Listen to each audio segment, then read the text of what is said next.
Kazakhstan could be Russia's next problem after Ukraine and NATO. Kazakhstan, according to Vladimir Solovey, is the third problem after NATO and Ukraine. As part of the TV program An Evening with Vladimir Solovey, Russian political scientist Dmitry Tremitsky claimed that Kazakhstan could become the next issue for Russia after Ukraine and NATO. According to Tremitsky, Nazi trials could start in Kazakhstan and should be closely watched there as well, because there are many Russians living there. Semipalatinsk is located there, and nuclear weapons could be deployed there. Hey everyone, and welcome back to the channel. We'll discuss this in today's video. After NATO and Ukraine, Kazakhstan may be Russia's next issue. And stay tuned till the end of the video for some other exciting questions, like should Russia be worried about Kazakhstan?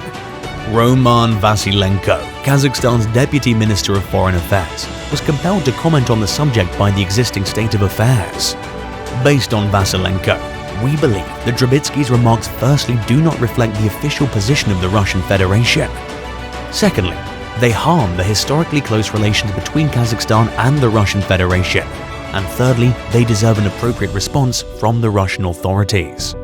Trubitsky's remarks do not reflect the official position of Moscow, but require investigation by Russia, as it undermines relations between Astana and Moscow. The Russian Federation's authorities should respond to the expression of such viewpoints on one of the major federal television networks. Vasilyev stated, "Nationalist trends have been manifesting in Kazakhstan," according to Russian Ambassador Alexei Borodavkin, who stated that because their demands and slogans are Russophobic, we should crush them. The Speaker of the Parliament, Yerolant Kashanov, responded to the Russian ambassador to Kazakhstan, Alexei Borovakin, who spoke about Russophobia and nationalism in the nation. In an interview with a Russian propaganda source, political scientists claim that there's a manifestation of radical nationalist trends in Kazakhstan, and that the internet is replete with videos in which radical nationalists make unreasonable demands. Kashanov responded to Borodavkin's remarks, saying that they were contrary to the ambassador's oath and that the nation ought to cooperate so that political statements do not deteriorate relations. He stated that after carefully reading the interview with Alexei Borodavkin, he found several statements that didn't fit with the situation and weren't helpful. Mr. Borodavkin is a seasoned diplomat we've known for a while, but he shouldn't act like a political scientist and propagandist. There is xenophobia in Russia and other nations.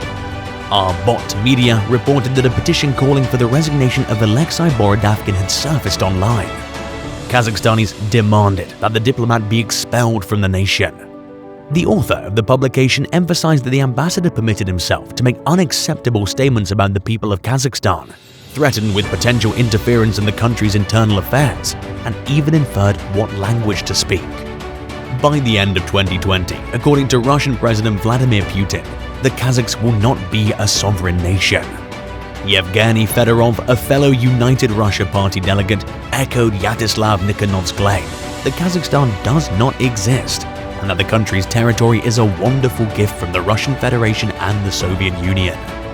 He was incensed by the Republic of Kazakhstan's Ministry of Foreign Affairs' response to Nikhanov's remarks and demanded that it return the territories that had been stolen in April 2021 to the then leader of the Party of Communism. Pro-Western analysts claim that Kazakhstan is among the former Soviet republics whose independence is currently being threatened by Russia. They assert that Putin is following a similar strategy in Kazakhstan as he has for the past 9 years or so in his threats against the independence of Ukraine. They claim Russia's involvement in Kazakhstan in January 2022 looks very familiar to the Ukraine crisis. Deputy Sergei Sebastianov called for Kazakhstan to be included in the desensification zone. They claim that what happened in Ukraine in 2014, when peaceful protesters were violently suppressed by the government, is akin to what is happening now.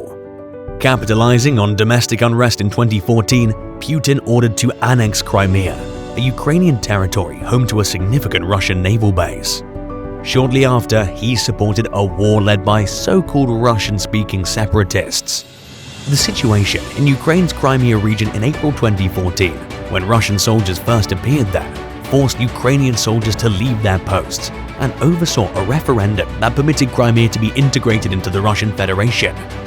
This is reminiscent of Putin's remarks about a Russian-speaking population in Kazakhstan. The Russian Federation has maintained that its interest in Ukraine stems from its ongoing concern for the welfare of the country's Russian-speaking population, which it believes is being mistreated by the opposing side. Although Russia has the ability to wipe its enemy off the face of the earth ever since it developed nuclear weapons in the mid-20th century, Vladislav Inozemtsev warns that Russian authorities must be careful. He says, "We shouldn't forget each time Russia or the Soviet Union lacked the economic and technological might that would have given it the upper hand in the ensuing confrontation." Russian President Vladimir Putin proclaimed Kazakhstan's defense against what he called a foreign-backed terrorist rebellion a success. He assured the leaders of other former Soviet states that an alliance led by Moscow would also defend them. He also vowed never to permit scenarios of a color revolution to take place in the former Soviet geography. Kazakhstan's president expressed gratitude to the Kremlin for its assistance in putting down a coup, and Vladimir Putin claimed that Moscow's participation demonstrated its ability to maintain stability in what it views as its sphere of influence. The worst outbreak of violence in the post-Soviet history of the Central Asian nations was blamed on Islamists by Kazakhstan. Putin claimed that terrorists had targeted Kazakhstan and attributed the problem to unknown external forces. About upheavals that have occurred in places like Georgia, the Russian leader vowed to put an end to color revolutions in other former Soviet states.